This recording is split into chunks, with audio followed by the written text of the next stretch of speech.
All right, here's a quote from our friend Kim Strassel at the Wall Street Journal that says it all. The Federal Bureau of Investigation has had its worst week in modern history. The Justice Department's Inspector General found that the Bureau had deceived a federal court and abused Americans' civil liberties. Today, we had James Comey admit he was wrong, kinda. I'm responsible for that. That's why I'm telling you, I was wrong. I was overconfident as director in our procedures. Of course, what he said today was hopelessly inadequate. Stand by for the Durham investigation to bring some real accountability. But you'd expect pompous, sanctimonious, self-loving Comey to try and blow it all off. He was the one in charge. No one knows better than we do how guilty he is in all of this. We put him on trial right here on this show last year. So I was expecting Comey to be dismissive. What I was not expecting was the reaction of current FBI Director Christopher Wray. He's the guy who's supposed to be cleaning all this up.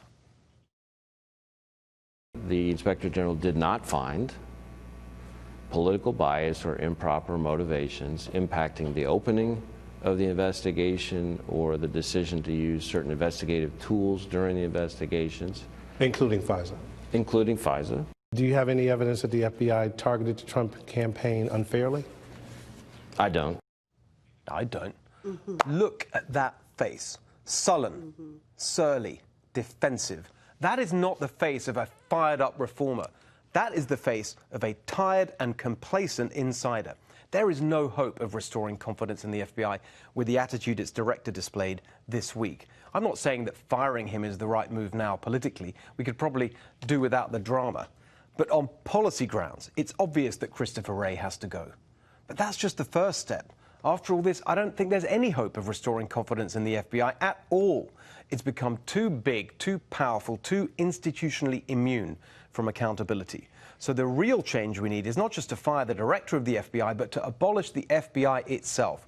Send as many of its powers and functions as possible to state and local law enforcement. Create a new, drastically slimmed down interstate crime-fighting agency and another separate agency for international crime. I can hear already the objections of the Washington insiders. Crime respects no borders. You need coordination, centralization. Absolute rubbish. The demand for more power, more people, more money, it's the cry of the bureaucrat through the ages. Crime goes up, they want more resources. Crime goes down, they want more resources. They demand more resources, more people, more power every Monday, Wednesday and Friday. This is how we've ended up with our grotesque, bloated, corrupt, centralized and centralizing administrative state. We need to take an axe to it, and dismantling the FBI would be a great place to start. What do you all think? I don't know, Steve. That seemed a little drastic. I don't know about dismantling the FBI. And I think it's really cute that you have this idea that the government would ever shrink itself. But well, that's vital. Oh, the FBI is not, listen, the FBI is not going anywhere. Although I do appreciate the boldness of that proposal, and I get what you're saying, right? And I kind of agree with you on most levels in that respect. We can't centralize everything. The FBI definitely needs to be cleaned out. I don't know about going so far as to abolish it, but at the root of this, at the base of this, what this is all about is an organization, a group of people who are not elected, who the people did not choose in any way, running things or thinking they're running things inside the government on the purview of the voter. That's a problem. That's what the deep state is that we're talking about. That sounds like a big conspiratorial word, but that's what it is. People think they know better than the rest of us. But it's a really good point, Kira. That is what it is. It's this institutionalized permanent bureaucracy. There is good work being done by the FBI all over the world. In my district right now, patriotic FBI agents are trying to solve this terrorist attack where Saudi students killed and harmed my constituents. And I'm grateful for that work that's being done on the front line. But not enough has been done at the head shed to try to clear up some of these institutional problems that the organization has. I don't think it's too much for us to ask for the FBI to focus on terrorists, not political opponents. I don't think it's too much to ask that they be talking to confidential human sources validating their information, not reporters trying to shape public opinion. And I'd like an FBI that protects our elections rather than engaging in salacious text messages during an affair to undermine our elections. Is that too much? Plus, Steve, haven't you seen Mindhunter? What will we do without it? We need the FBI, or Netflix doesn't have shows. Well, we need the functions, but they don't necessarily all have to be done in that exact same institution. And I think that actually some of these things that we all want to see, like shrinking government and so on, in the end, changing the personnel isn't the answer. You need to actually change the structures. That's what I think. Well, I think that there's a swamp within the FBI, but I'm glad that you brought that up, because as conservatives, I think we always want to support law enforcement. Yes. And it's unfortunate there are a few that abuse their power. And again, this is just elevated Trump derangement syndrome, which is probably likely a motivating factor in a lot of this, as we're seeing even within the White House. I mean, he can't trust his own aides at some points in time. We don't know where some of these leaks are coming from. So I think you're exactly right. There are a lot of agents out there doing great work, trying to protect the American people, trying to protect our democracy. It's just sad that some have been so inflicted with Trump derangement syndrome and trying to meddle and trying to shape things because they don't believe in the power of the American voter.